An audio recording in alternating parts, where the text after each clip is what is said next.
Hello Year 5, welcome back to Who Let the Gods Out. Today I'm reading chapter 21, On the Lookout. Let's read it and see who exactly is on the lookout. Elliot's eyes sprang open very early on Thursday morning. It was the day of the state opening of Parliament. "What have you and your friends got planned today, Ellie?" asked Josie, as Elliot loaded the dishwasher with their breakfast things. "Not much," smiled Elliot, cheekily throwing a dishcloth at his mum, who threw it back with a giggle. He was only planning to talk his way onto a mission to steal the crown jewels and save their home. "Not much at all." Last night, a grimy, sweaty Hephaestus, having locked himself in his forge beneath the cowshed since Monday, had finally emerged proudly bearing a beautiful crown that was the spitting image of the imperial state crown. The blacksmith gave a demonstration of the improvements he had made to the original, before reluctantly handing it over to Aphrodite, who was eventually persuaded to take it off her own head and place it in Hermes' bottomless bag. The Olympians had rehearsed their plan down to the very last second. They had been practicing endlessly, enacting every moment in meticulous detail thanks to the security vans and guards that Hermes was able to create from wheelbarrows and mice. By Thursday morning, the gods were confident nothing could stop them. But no amount of begging could persuade them to take Elliot and Virgo along. As the Olympians prepared to leave for London, they were watched by two very grumpy onlookers. "We'll be back by lunchtime," said Zeus. "You will get the Earthstone, won't you?" asked Elliot. The really scary letter's deadline was tomorrow. This was his only chance to find £20,000, or he was going to lose his home. "Of course," grinned Zeus. "We've got hours. I can get married, divorce, and wed the bride's sister in half the time." "What a ridiculous outfit," said Pegasus, who was decked out in full ceremonial regalia. "Nonsense, you look splendid," said Zeus, as he mounted his steed, dressed as a beefeater. "I wasn't talking about mine," snorted Pegasus. "Behave yourselves, you little monkeys," giggled Aphrodite to the children, as she and Athena squabbled over who was driving, with Hermes and Hephaestus squashed in the back. "Hold tight, everyone! Here we go!" Elliot and Virgo watched with faces like thunder as Aphrodite's car raced down the track towards the nearest roadworks for the Lowway. "Chucks away!" cried Zeus, as Pegasus soared into the sky, remembering at the last minute to wear the invisibility helmet, vanishing himself and Pegasus into thin air. "So," grumbled Virgo, as she and Elliot walked back through the gate and commanded it to close. "Do you want to go over that homework Athena left us?" "No," sulked Elliot, kicking a stone in frustration. "It's not fair. We should be going too. We need that stone. Today." "I know," said Virgo. "We were managing perfectly well ourselves, in a kind of releasing a death demon sort of way." They gave each other a sullen glance, but one look at each other's miserable face was enough to make them burst out laughing. "Come on," said Elliot, as they reached the shed. "Perhaps if we get this algebra done, Sergeant Athena will give us the night off." Out of nowhere, a rolled-up copy of the Daily Argos landed at their feet. "I wish my paper round was that easy," said Elliot, picking up the newspaper and unfurling its pages. "What, the one Aphrodite has been doing for you every day?" scoffed Virgo. But Elliot didn't answer. He was reading the front page. "Uh-oh," he whispered at last. "Virgo, listen to this. Crowning Glory by Cicero, news editor. The Argus can't see any reason or rhyme why Zeus and his gang are resorting to crime.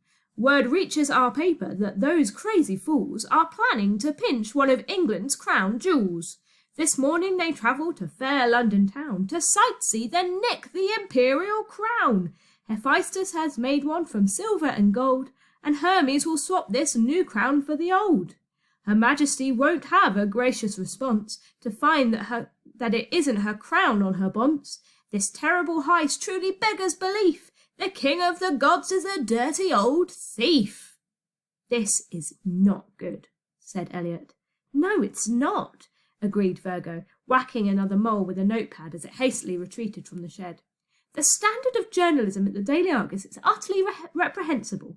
It has moles everywhere, but this level of press intrusion—" "Who cares?" snapped Elliot. "If we're reading this, then so is every other immortal in the world.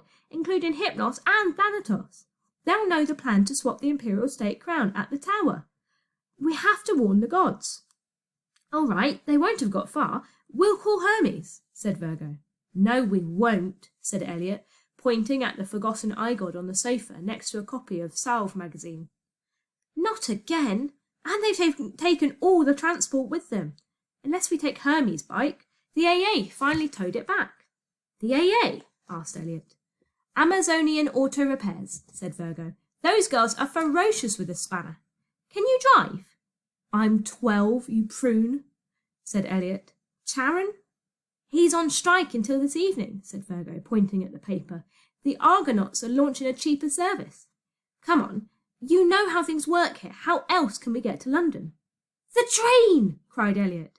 "If we run, we might just catch the 6:42 from Little Mottbury." "Hurry up, then!" shouted Virgo as the gate opened for her to race down the track. "Let's go!" "Wait for me," said Elliot, grabbing his rucksack in such a rush that he neither remembered to shut the new fence nor noticed the winged figure lurking in the shadows, which quickly dissembled into a rat and sniggered behind them all the way to the train station. Patricia Porsley Plum had a problem. She was not accustomed to problems. Problems were something she paid other people to deal with, thank you very much. But if she wanted Home Farm, and she really did, she was going to have to overcome this one. And the problem was that dirty, great fence. 5 days after their luncheon, lunch was for common people, and anyone who called the midday meal dinner deserved to be shot, Patricia Porsley Plum needed to see Josie Hooper again to conclude last Saturday's arrangements.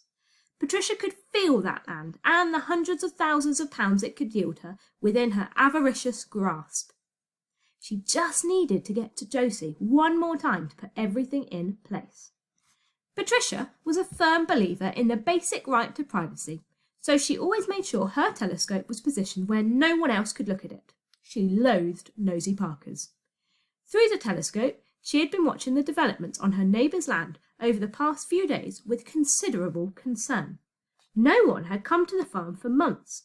She knew that the Hoopers didn't have 2 brass farthings to rub together, and yet suddenly they could afford teams of workers to undertake landscaping and refurbishment. Had they come into some money?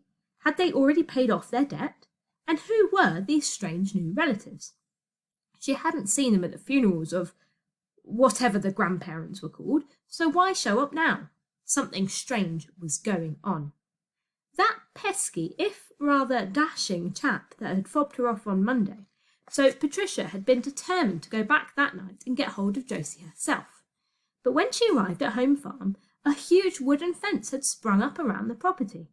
She knocked, called, shouted and kicked the wretched thing, but the gate wouldn't open. Patricia even thought she heard the faint sound of a raspberry being blown. Patricia wasn't one to let anything stand in her way. After all, she had not become the chair of the parish council by backing down when she lost the election. Grit, determination, and the strategic use of a shotgun had won the day that time, and Patricia would win the day again. So she did what any respectable neighbour would do. She hitched her tweed skirt in her knickers and tried to climb over the fence, but immediately erupted in bright blue boils. On Tuesday, she tried to take a pair of bolt cutters to the gate. The moment they made contact with the lock, Patricia discovered she could only speak Swahili for the rest of the day. On Wednesday, she had tried to chainsaw the fence, but was rewarded with 24 hours of ear-splitting wind, which nearly burnt a hole in her sofa. But finally, on Thursday, with only a day before Home Farm was lost, her moment arrived. As Elliot raced out of the farm, he was so intent on catching the train, he didn't notice that he'd left the fence open. But Patricia Porsley Plum never missed a trick. Before Elliot reached the station, Patricia had Josie dressed and in her car. And as Elliot and Virgo's train started the journey to London, Patricia had Josie Hooper right where she wanted her. I wonder what Patricia is going to do with Josie. Tune in tomorrow and we'll read chapter 22.